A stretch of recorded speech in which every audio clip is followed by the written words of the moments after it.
Okay. Well, that's cool, because to be honest, after that, all you do is click OK.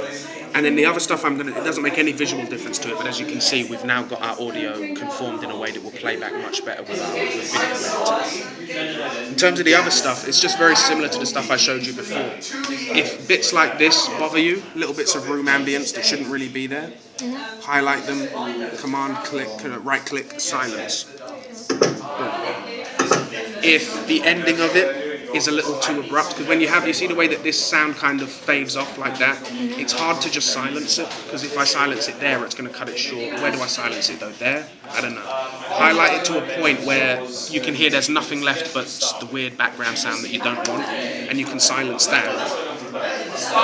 But there's still going to be a nasty jar there where it goes from completely loud to completely silent, or any sound at all to silent. So what you want to do is when you have a falling off noise like this that doesn't fall off as cleanly as you'd want, just click and drag a highlight over the rough area that you imagine it should be fading out over.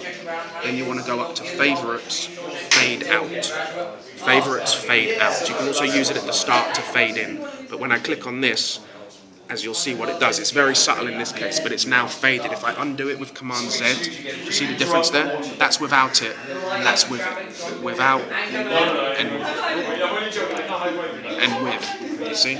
So that makes sure that this sound effect alone fades out nice and cleanly into something that they can drop in the timeline.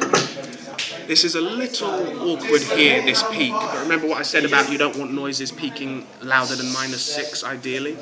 So what you want to do is master all of your sounds to, as you can see, it's right at the top, and you can see it peaks just below 0. That's not what we want. So do you remember how to bring those peaks down? Do you go multi-track? No. I've forgotten now. Close. Effects. Oh wait, noise reduction. No. Amplitude compression. Amplitude and compression. And then you go into normalize. Normalize. You don't have a bad memory. It's a good one.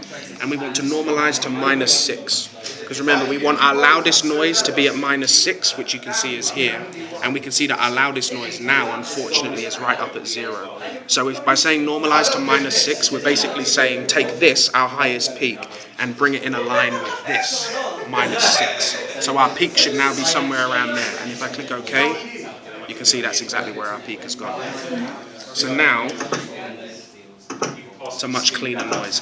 Stuff like that means it was a bit compressed at some point. So you tend to want spikes that are a little more organic and don't plateau like that. But I think for this example, this will be fine. And let's tighten it right up. So bring it just to what it has to be. This silence at the beginning here doesn't really do much for us. There's nothing there. So I'll highlight it, and now you can delete, because there's nothing to worry about sync. Because it's not on the actual... Exactly. This is you preparing nice, clean, crisp audio files for them to then drop into the sequence. You've got 10 minutes to save everything and leave. Get ready and leave. So you want the start of this to be as close to the start of their clip visually as it will be on the timeline. Because if you imagine, they're going to be looking for the moment when the door closes. So the closer you can make the start of this to being the noise itself, the less work it is for them. With the door knocking, like 4 knocks, like would I have to do the fading? Yeah, I'll show you how to do that now. So say this is a nice, clean door closing audio for them. And again, at the end here in silence, there's nothing here. You hear that?